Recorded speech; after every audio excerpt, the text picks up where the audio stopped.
time. So that's kind of selfish of me, but that's how broad she is. Let me look down here and see where in the world I even am. I know. Sister Laura, and I remember her talking to Sister Colette, Alicote, Mary Margaret, her niece, and she was trying to get her to come to the infirmary. And I remember the conversation, but I didn't know Sister Colette, I keep saying that, Alicote. But anyway, Sister Alicote, of course, went on to Peru and did her good missionary work there. That's testimony. Now, you called it charism. Well, I just think it's that Sister, and then I think of the cross, the soli Deo Gloria, all for the honor and glory of God. That's what you all are about. That's why you're on that pedestal with the rest of the people, because you do deserve respect, because you respect and love God so much.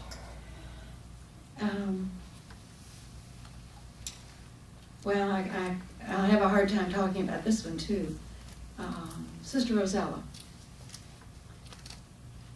I really didn't know Sister Rosella until she came to St. Leonard's, where we've belonged since, I think it was in 1959. We officially moved into the parish.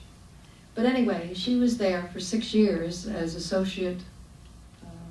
What was your title? Pastoral associate. I'm sorry, don't get, titles aren't really important to me, it's the people. And she was so special.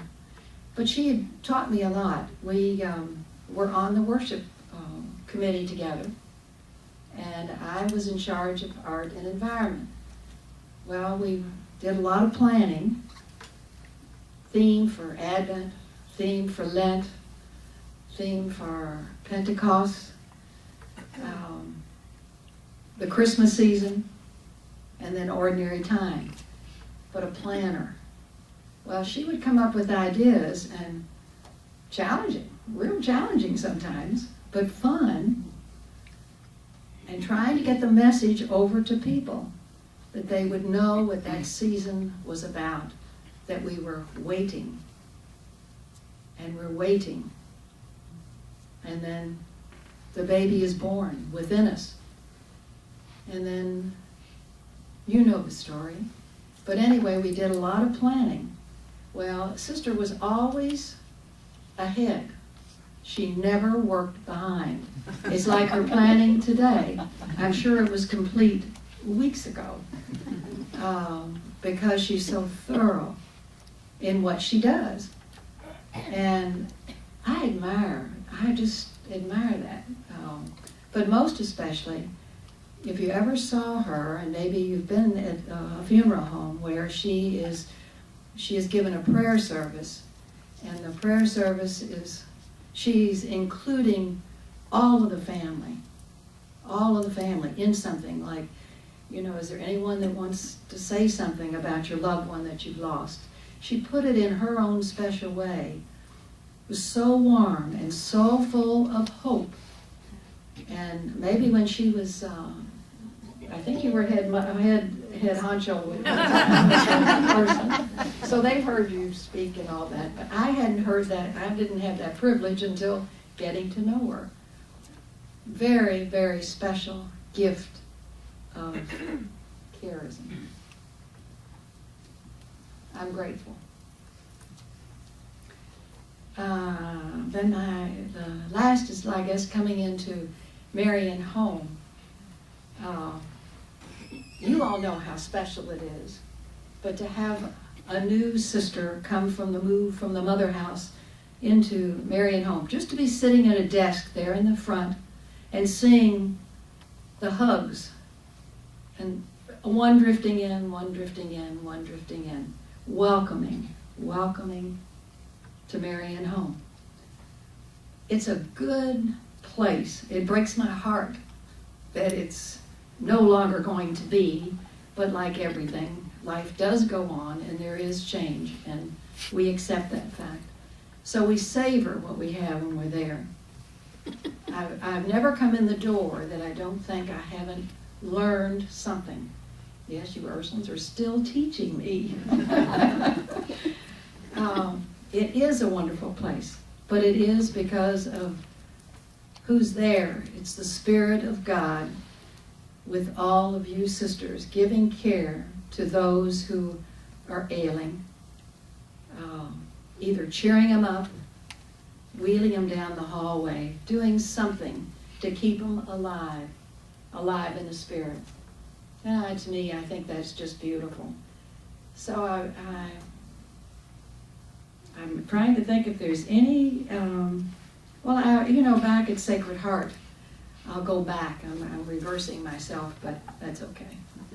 I graduated in 1950, and there was a Sister Rosemary King. Well, we all loved her. She was our homeroom teacher. She would get excited when we were going to have a big hockey game, and I'll tell a story on her. We took her in the car. Weren't supposed to do that. But she went in the car with us, sat in the car for the whole hockey game. We were playing the Amazons of the Collegiate, and it was for the little brown jug. And we just knew we would win if Sister Rosemary was there, because she was just full of all kinds of good things. And we loved her. We just loved her. We kept in touch for a long time. And she was responsible, I think, for the friend that I said passed away last night. She and her husband dated. And Sister Rosemary really liked Richard. Oh, she loved Richard. And I'm going to make mention that I brought that up today. But anyway, to end my talk, Marian Home, I see Sister Antonine, I see so many friends that I've just gotten to know through being at Marian Home. And every time you open those doors, it goes right through me, because it's the love that you all have poured out through all the years. And I give thanks to God for all those years. But I give thanks to you for being so true and loyal and committed to your Ursuline community. To have sisters to be sitting next to you all the time, that's beautiful, beautiful. And I thank you for having me here today.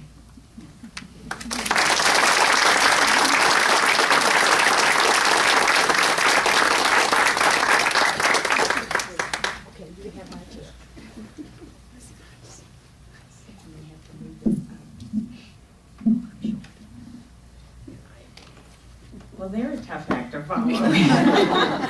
But I did bring one little card.